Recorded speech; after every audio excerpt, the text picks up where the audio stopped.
Говорю до свидания Красноярску. Хорошие люди, хороший город.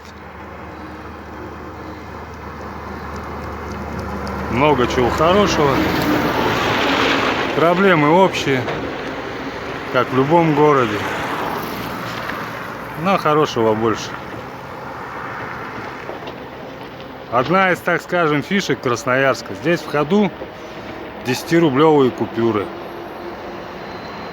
На этой купюре изображен Красноярск. У меня есть такая купюра, сувенир. 10 рублей с Красноярском и из Красноярска. Всем всех благ. Слава роду. Уруй, Айхал. До смотрения зарейте.